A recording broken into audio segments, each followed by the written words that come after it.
Praise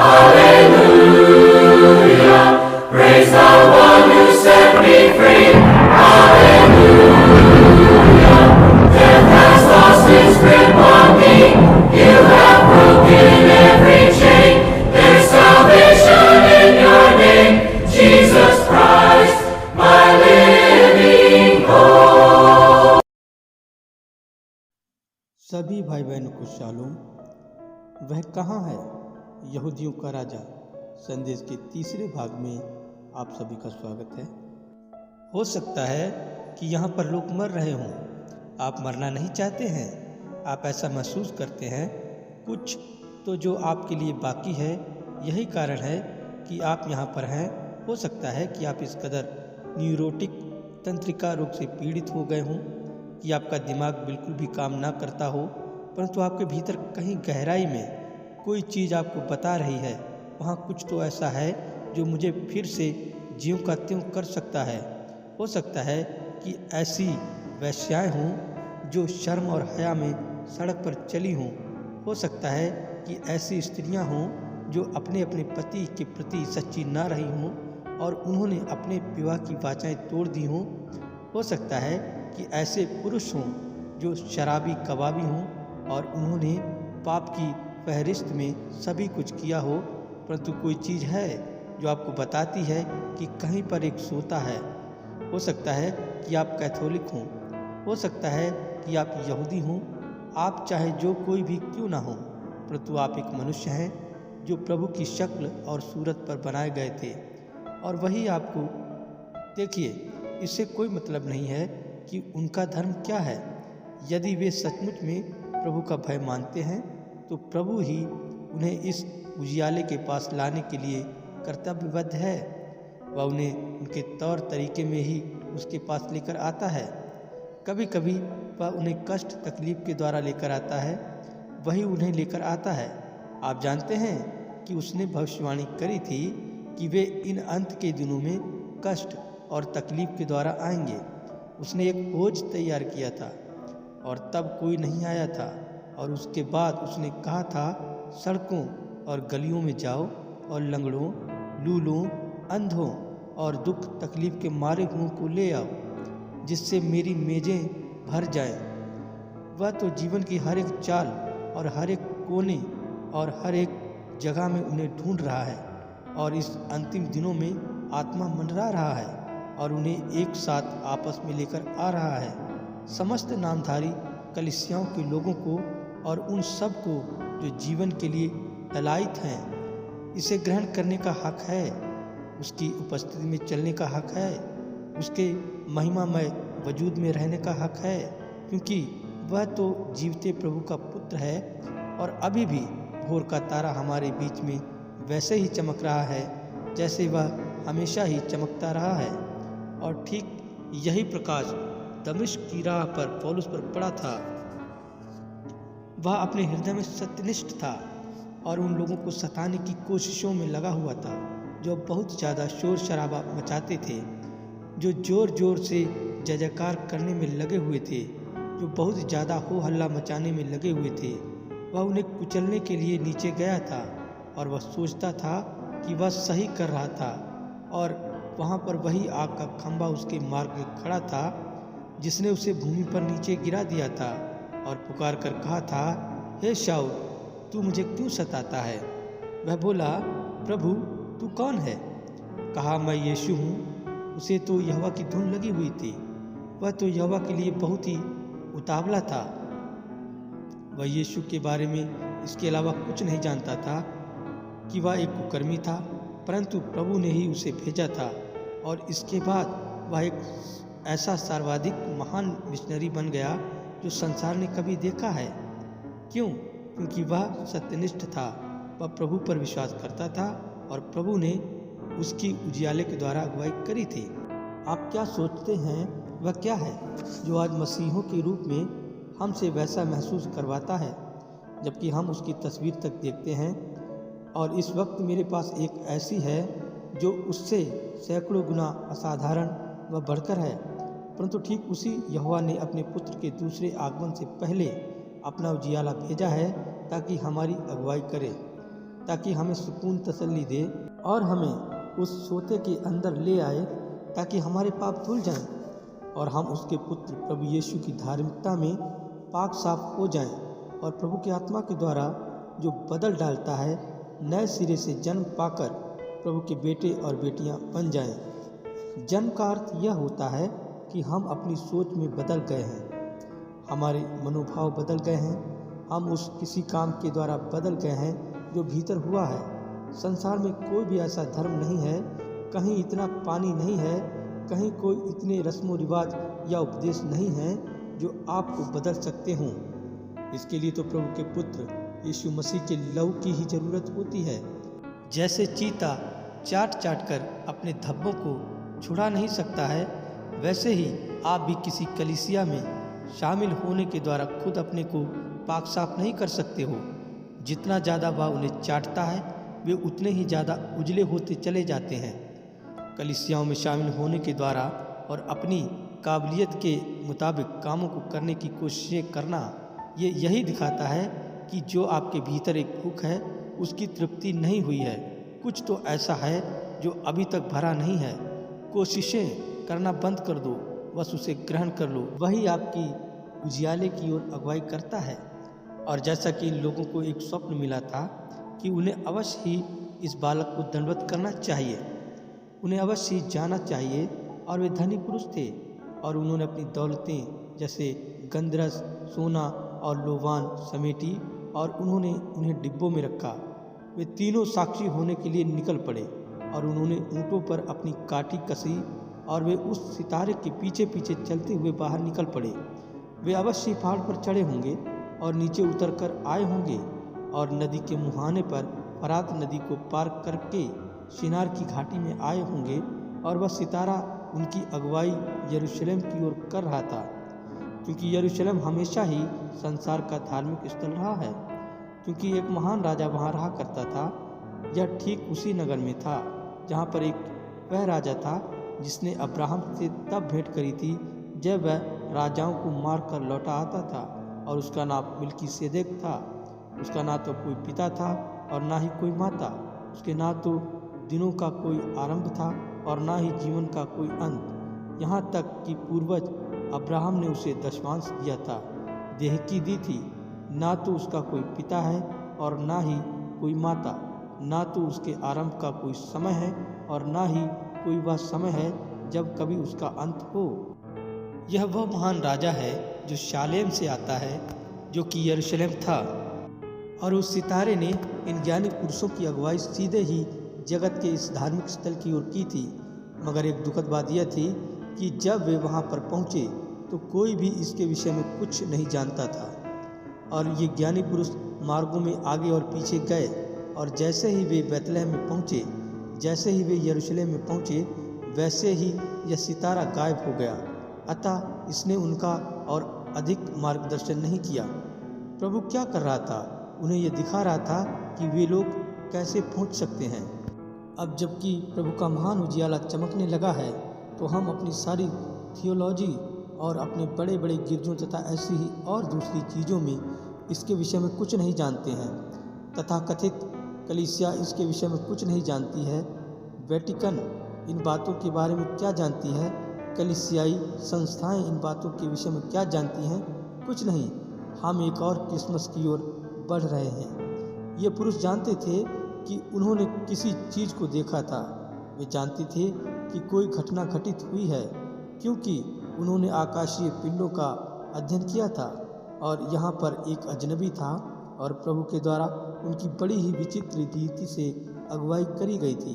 और अब वे एक नगर में थे और वे उस छोटे से मार्ग पर आगे पीछे सभी जगह गए। वे चिल्लाकर पूछ रहे थे कि यहूदियों का राजा जिसका जन्म हुआ है कहाँ है? हमने पूरब में उसका सितारा देखा है। अब वे पूरब में थे, उन्होंने उसका सितारा पश्चिम में देखा था, परंतु कहा था जब हम पूरब में थे वे उससे सैकड़ों मील के फासले पर थे। देखिए, उन्हें उस यात्रा को करने में 2 वर्ष लगे थे। मैं जानता हूँ कि यह बात आप में से कुछ की शिक्षाओं का खंडन करती हैं, लेकिन यह सत्य है। उन्हें उस यात्रा को करने में 2 साल लगे थे। वे आज के इन तथाकथित मसीहों के जैसे कदापि नहीं आए थे जिनका नन्हा सा बालक एक चरनी में लेटा हुआ रहता है और वे ज्ञानी पुरुष अंदर आते हैं, वह तो मसीही बकवास है। वे कभी भी चरनी में कभी किसी नन्हे शिशु के पास नहीं आए थे। वचन का कोई ऐसा लेख नहीं है जो ऐसा बताता हो। वे तो 2 साल के बालक के ही पास आए थे। वह किसी चरनी में नहीं था, वह तो एक घर में ही था। आप उस वाकई वचन के लेख को पढ़ लें। परंतु मसीही रीति रिवाज, उन्होंने तो अपनी शिक्षाओं के द्वारा संपूर्ण जगत को ही दुविधा में डाल दिया है। अगर वह एक नवजात शिशु ही था तो फिर क्यों हेरोदेस ने 2 साल के बच्चों को मरवा दिया था? पवित्र शास्त्र बताता है कि वे तो बड़े हुए बालक के पास आए थे, न कि नवजात शिशु के पास। वे तो 2 साल के बड़े हुए बालक के पास आए थे और हेरोदेस ने 2 साल के बच्चों को मरवा डाला था ताकि उसे पकड़ लेने का प्रयास करे। और अगर वह नवजात शिशु होता तो उसने 2 साल के बच्चों को न मरवाया होता, उसने तो नवजात शिशुओं को ही मरवा दिया होता। उन्होंने उसे चरनी में कदापि नहीं पाया था, उन्होंने तो उसे एक घर के अंदर ही पाया था। और जब वे उस घर में पहुँचे तो उन्होंने उस बालक को और मरियम को पाया। परंतु आप देखते हैं कि उन्होंने इसे कैसे घुमा फिरा दिया है। इसमें कोई आश्चर्य नहीं है। मैं कुछ रातों पहले उस पर प्रचार कर रहा था जो यीशु ने उन फरीसियों से कहा था, तुम अपने रीति रिवाजों के द्वारा प्रभु की आज्ञाओं को बेअसर बना देते हो। इसके बाद वे पुकार कर कहते हैं, प्रभु कहाँ है? आप प्रभु पर कैसे विश्वास कर सकते हैं जबकि आप उसके वचन पर विश्वास नहीं करते? और इसके बाद वे कहते हैं, बाइबल का वह प्रभु कहाँ पर है?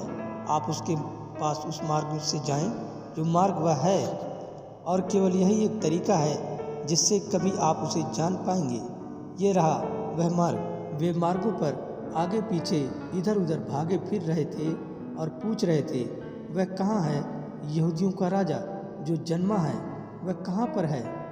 क्योंकि जब हम पूरब में थे तो हमने उसका सितारा देखा था और हम उसे दंडवत करने के लिए आए हैं। ओह, मैं कुछ पुरोहित याजकों को यह कहते हुए देख सकता हूँ, कहो श्रीमानो, तुमने अवश्य ही कहीं पर सन की झक्कियों के झुंड की बात सुन ली है। तुम तो अवश्य ही किसी की बेहूदी थियोलॉजी पर अपने कान लगाए हुए हो। वे पुरुष कह सकते थे, ओ नहीं श्रीमान, हमने इसे चलते हुए देखा था। हम जानते हैं कि वह असली सच्चा है और उसने ही हमारी इतनी दूर तक अगुवाई करी है, परंतु हम उसे कहीं भी ढूंढ नहीं सकते हैं। और यह तो राजा का नगर है। क्या यह विचित्र बात नहीं है? वह संसार की सबसे बड़ी कलीसिया थी, सबसे धार्मिक लोग थे, और फिर भी वे इसके बारे में कुछ भी नहीं जानते थे। और क्या इस बड़े दिन के समय संसार के लोग ठीक वैसी ही हालत में नहीं हैं? ठीक वैसी ही स्थिति में नहीं हैं? किसी के पास जवाब नहीं था, वे जवाब नहीं पा सकते थे। और आखिर में तो मामला बहुत ही बिगड़ गया। जिस प्रकार से उनके ऊँट सजे धजे थे, उससे आप बता सकते थे कि वे धनवान थे। और उन्होंने कोई गली, कोई सकरा मार्ग नहीं छोड़ा था जहाँ वे चिल्लाते हुए ये ना पूछ रहे हों, वह कहाँ है, वह कहाँ है, वह कहाँ है।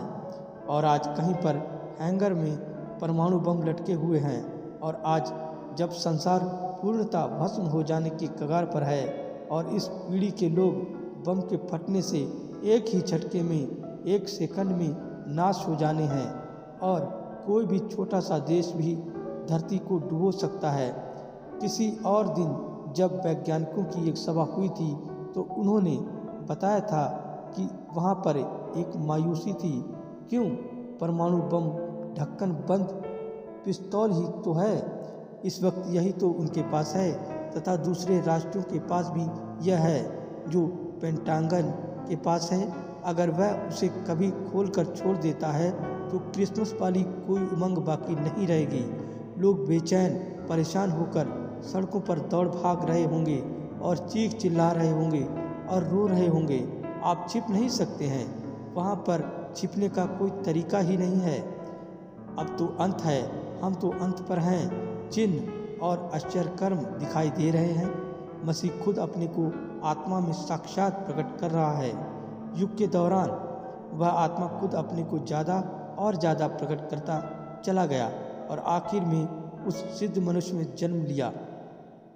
अब यह मेथोडिस्ट, बैप्टिस्ट, प्रेस्बिटेरियन, पेंटेकोस्टल युगों से होते हुए अंत तक आया है और जो एक ऐसा है जो सिद्ध है उसके एक शारीरिक देह में वापस लौटने से पहले अब यहाँ पर यह प्रकट हुआ है, अपनी कलीसिया को एक साथ खींच इकट्ठा कर रहा है, उन्हें हर एक नामधारी कलीसिया में से हर एक जगह से बाहर निकाल रहा है और उन्हें उसके पास लेकर आ रहा है, क्योंकि वह शीघ्र आएगा और तथाकथित कलीसियाओं के पास कोई जवाब नहीं है।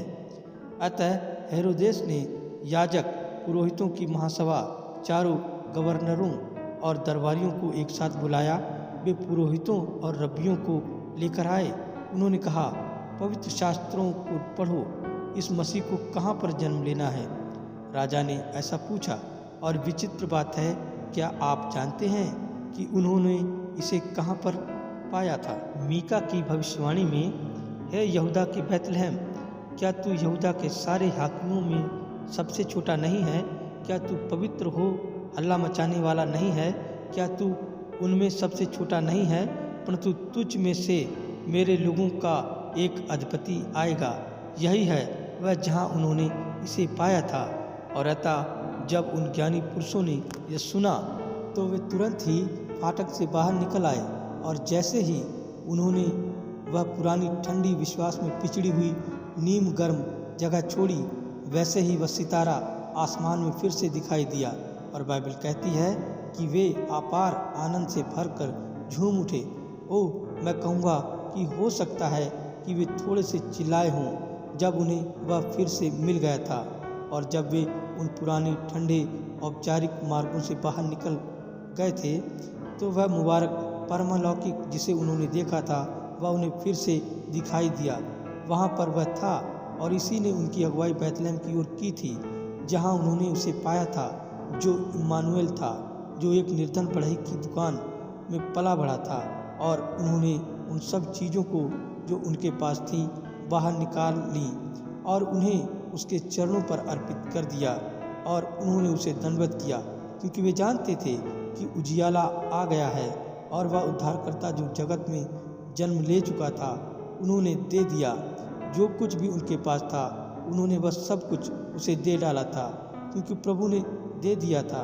प्रभु ने जगत से ऐसा प्रेम किया, मित्रों, ये आप हैं कि उसने अपना इकलौता पुत्र दे दिया कि जो कोई, चाहे आप मेथोडिस्ट, बैप्टिस्ट, प्रेस्बिटेरियन, नास्तिक हों या आप जो कोई भी हों, जो कोई उस पर विश्वास करे वह नाश ना हो वरन अनंत जीवन पाए। जिसकी आप तलाश कर रहे हैं, आपके पास अनंत जीवन हो। और यदि आप पवित्र वचनों पर ध्यान देते हैं तो इस वक्त हम उन घड़ियों में रह रहे हैं जब उसके वजूद का धरती पर फिर से आगमन होना अति निकट है। आप देखें कि यूसुफ कौन था। आप मसीह का आत्मा देखें जो यूसुफ में था। उसके भाइयों ने उससे नफरत करी थी क्योंकि वह एक आत्मिक जन था। वह दर्शन देखता था परंतु वह अपने पिता का प्यारा था। क्या यीशु ऐसा नहीं था? उसे उसके भाइयों के द्वारा चांदी के लगभग 30 सिक्कों में बेच दिया गया था, जैसे यीशु को बेच दिया गया था।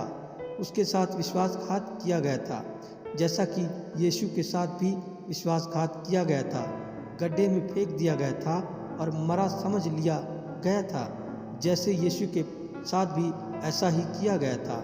उसे ऊपर उठाया गया था और वह फिरौन का दाहिना हाथ बन गया था और बिना यूसुफ से मिले कोई भी फिरौन से नहीं मिल सकता था। और जब यूसुफ फिरौन के दाहिने हाथ से बाहर निकल कर जाता था तो वे जोर से पुकार कर कहते थे, घुटना झुक जाए क्योंकि यूसुफ आ रहा है। बाइबल कहती है कि जब वह आता है तो वह ऐसे आता है जैसे बिजली पूरब से लेकर पश्चिम तक चमकती है और हर एक घुटना झुकेगा और हर जुबान अंगीकार करेगी कि वह प्रभु का पुत्र है। सारी जातियां उस समय शोकाकुल रोएंगी और कपकपाएंगी। यह क्या था? इसका और भी नज़दीकी प्रकटीकरण दाऊद में दिखाई देता है, जो कि एक राजा था। वह तो भविष्यद्वक्ता, याजक और राजा दोनों ही था। और जब दाऊद को यरूशलेम में सिंहासन पर से उतार दिया गया था और ठुकरा दिया गया था, ऐसा ही तो यीशु के साथ किया गया था। और जब दाऊद को उसके अपने लोगों के द्वारा ठुकरा दिया गया था, तो वह एक अस्वीकृत राजा के जैसे एक पहाड़ पर बैठा और यरूशलेम पर रोया। और जब दाऊद का पुत्र आया तो उसे उसके अपने ही नगर में ठुकरा दिया गया था, और वह ठीक उसी पहाड़ पर बैठा और यह कहते हुए यरूशलेम पर रोया कि मैंने कितनी बार चाहा, जैसे मुर्गी अपने पंखों तले अपने बच्चों को छिपा लेती है, वैसे ही मैं तेरे साथ करता, परंतु तूने ऐसा ना चाहा। उन्होंने उसे क्या कहा था? बाल जबूल, भावी बताने हारा, एक दुष्ट आत्मा। जब उसकी सेवकाई आरंभ हुई थी तो उसके पास एक बुजुर्ग मछुआरा लाया गया था जो अपने नाम के दस्तखत भी नहीं कर सकता था, और उसने उस मछुआरे पर दृष्टि डाली और उसे बता दिया कि उसका नाम क्या है, और उसने यह भी बता दिया था कि उसके पिता का क्या नाम था। उस बुजुर्ग मछुआरे ने उस पर अपने सारे दिल से विश्वास किया था, और वहीं पर एक और खड़ा हुआ था जो फिरा हुआ था, और उसका नाम फिलिप्पुस था, और वह 30 मील दूर एक पहाड़ के आसपास गया और नतनएल नाम के पुरुष को, जो एक पेड़ के तले प्रार्थना में लगा हुआ था, पाया। बोला, आ देख, हमें कौन मिल गया है। मैं जानता हूँ कि तू यहोवा पर विश्वास करने वाला एक बहुत बड़ा विश्वासी है। मैं जानता हूँ कि तू है, परंतु यहोवा ही मसीह की प्रतिज्ञा करता है और हमें वह मिल गया है। वह तो बस एक साधारण सा मनुष्य है, उसके विषय में कोई बड़ी बड़ी बातें नहीं हैं। वह कोई बड़े रुतबे वाला और पढ़ा लिखा इंसान नहीं है, वह तो एक बढ़ई है। वह तो सामान और मनुष्य के प्राण दोनों का ही बढ़ई था। और नतनएल ने फिलिप्पुस को देखा और कहा, अब जरा 1 मिनट रुक, क्या नासरत से कोई भली वस्तु निकल सकती है? देखिए, वे तो इसकी यरूशलेम में से आने की बाट जो रहे थे। यही है वह जहाँ पर आज आप में से बहुतेरे निगाहें लगाए हुए हैं। आप वहाँ पर दृष्टि ना लगाएं। शैतान तो हमेशा ही मनुष्य के दिमाग और आँखों का इस्तेमाल करता है, परंतु प्रभु तो हृदय का ही उपयोग करता है। आप देखते हैं और कहते हैं, ओह, यह तो बस हो ही नहीं सकता है, यह तो बस अतार्किक है। देखो, मैं बताता हूँ, मैं इसे देख सकता हूँ। यही है वह जहाँ शैतान मौजूद रहता है। शैतान मनुष्य की आँखों का उपयोग करता है। उसने ऐसा ही आरंभ में हव्वा के साथ किया था, और तब से उसने ऐसा ही किया है। परंतु प्रभु इंसान से कहता है कि वह उसके हृदय में रहता है, और आपका हृदय आपसे उन बातों का विश्वास करवाता है जिन्हें आप देख नहीं सकते हैं, क्योंकि विश्वास आशा की हुई बातों का वस्तु पदार्थ निश्चय और अनदेखी वस्तुओं का प्रमाण है जो आप नहीं देखते हैं।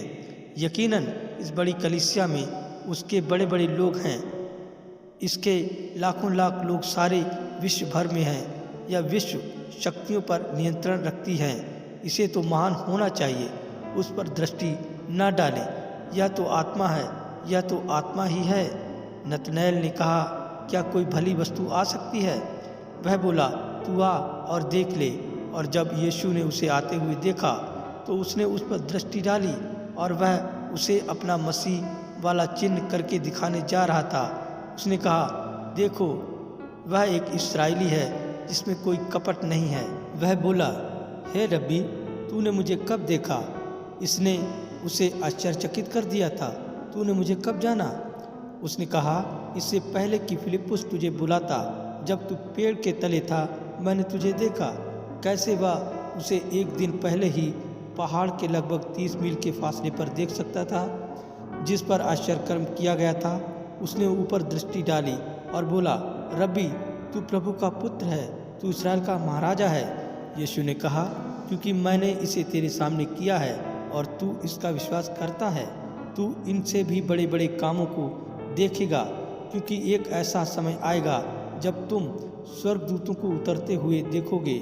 हालांकि वहीं पर वे लोग खड़े हुए थे जो तेज तर्रार थे। उनका ताल्लुक तो बड़ी कलीसिया से था। वे अपने आप को शून्य नहीं कर सकते थे। वे तो कहते थे, यह मनुष्य तो भावी बताने हारा है, वह तो बाल जबूल है, वह तो सनकी झक्की है, यह तो एक सामरी है जिस पर एक दुष्ट आत्मा है, वह तो पगला गया है। उन्होंने तो उसे सार्वजनिक तौर पर पागल घोषित कर दिया था। और यीशु ने कहा था, क्योंकि तुम मुझे ऐसा कहते हो, मैं तुम्हें इसके लिए क्षमा कर दूंगा, परंतु एक समय आएगा जब पवित्र आत्मा पृथ्वी पर होगा और वह ठीक उन्हीं कामों को करेगा जिन्हें मैं कर रहा हूँ, और उसके खिलाफ कहा गया एक शब्द भी ना तो इस जगत में और ना ही आने वाली जगत में कभी माफ़ किया जाएगा। जरा इसके बारे में सोचिए, उसके खिलाफ एक भी शब्द कहना और उस पर सदा सर्वदा के लिए छाप हो गई। हम कहाँ रहते हैं? हम फिर से एक क्रिसमस पर हैं। मुझे हैरानी है कि क्या हमारा धर्म हमें प्रभु की पर्याप्त नज़दीकी में लेकर आ गया है कि हमारी वैसे ही अगुवाई हो सके जैसे उन ज्योतिषियों की अगुवाई हुई थी। अब याद रखिए, कुछ भी हो, पृथ्वी पर 3 किस्म के लोग ही हैं, हाम, शेम और येपेत के लोग, जो कि यहूदी, अन्यजाति और सामरी हैं। अब देखिए, यहूदी और सामरी दोनों ही उसके आगमन की बाट जो रहे थे। हम अन्य जाति नहीं, हम तो मूर्ति पूजक थे और उन दिनों में उन गूंगी मूर्तों को अपनी पीठ पर ढो रहे थे। एक संघ के जैसे थे, उसे मार और खा रहे थे जो हम मार और खा सकते थे। अन्य जाति थे, बेजुबान कुत्ते थे, परंतु वे मसीह की बाट जो रहे थे और वे उसे देखने से चूक गए थे क्योंकि उन्होंने उसके चिन्ह को नहीं पहचाना था।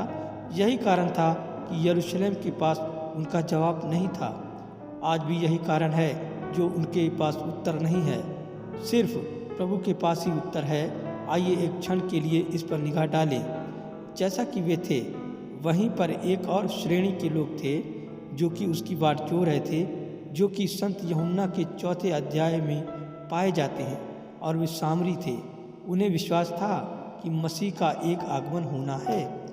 अतः याद रखिए, उसने उस चिन्ह को एक भी बार अन्य जातियों के सामने करके नहीं दिखाया था। उसने तो इसे यहूदियों और सामरियों के सामने ही दिखाया था जो उसके आने की बाट जो रहे थे, और उन्होंने ही उस पर इसके द्वारा विश्वास नहीं किया था। उनमें से कुछ ने तो विश्वास किया था और उनमें से कुछ ने विश्वास नहीं किया था। और जब वह सामरियों के पास आया तो उसने लोगों को, अपने चेलों को नगर में भेज दिया था। उसने इंतज़ार किया था क्योंकि उसने उनसे कहा था, जाकर कुछ खाने के लिए ले आओ। मैं सोचता हूँ कि वह दिन का लगभग यही समय रहा होगा। जबकि वे गए हुए थे तो एक प्यारी सी स्त्री कुएं पर आई ताकि कुछ पानी ले सके। ओह, हम उसे वेश्या कहते हैं। देखिए, हो सकता है कि वह यही हो। खैर, हम कहें कि वह प्यारी सी दिखाई देने वाली स्त्री थी। वह इस कुएं पर कुछ पानी लेने के लिए आई और उसने एक आवाज़ को यह कहते हुए सुना, हे स्त्री, मुझे पानी पिला। और उसने पीछे मुड़कर देखा और वहाँ पर एक यहूदी बैठा हुआ था। अब देखिए, तब वहाँ पर उनके बीच पृथक्करण था। वे एक दूसरे से कोई व्यवहार नहीं करते थे। और वह उससे बोली और उसने कहा, क्यों तू एक यहूदी होकर मुझ सामरी से पानी मांगता है? हमारा एक दूसरे से कोई व्यवहार नहीं है। तेरे लिए यह उचित नहीं है कि तू मुझसे वह मांगे। उसने कहा, परंतु हे स्त्री, यदि तू यह जानती कि कौन तुझसे बोल रहा है तो तू मुझसे जल मांगती। वह बोली, कहाँ पर है? तुझे पानी कहाँ से मिल सकता है? बोली, तेरे पास तो पानी खींचने के लिए तथा ऐसा ही कुछ करने के लिए कुछ भी नहीं है। जैसा कि यह बातों का सिलसिला आगे बढ़ता चला गया, वह उससे थोड़ी और बातें करता। उसने उससे कहा, आखिर में उसने पकड़ लिया कि उसकी परेशानी कहाँ पर थी, और उसने उससे कहा, हे स्त्री, जा अपने पति को यहाँ बुला ला। वह बोली, मैं बिना पति के हूँ। कहा, तू सच कहती है, तू 5 बार विवाह कर चुकी है और अब जिसके साथ रह रही है वह भी तेरा पति नहीं है। देखिएगा कि वह क्या बोली। आप जानते हैं, वे मसीह की बात जो रहे थे। वह बोली, श्रीमान, मुझे लगता है कि तू एक भविष्यद्वक्ता है। जी हाँ, बात ऐसी ही है। मुझे लगता है कि तू एक भविष्यद्वक्ता है। हम जानते हैं कि जब मसीह आएगा तो वह हमें ये बातें बता देगा।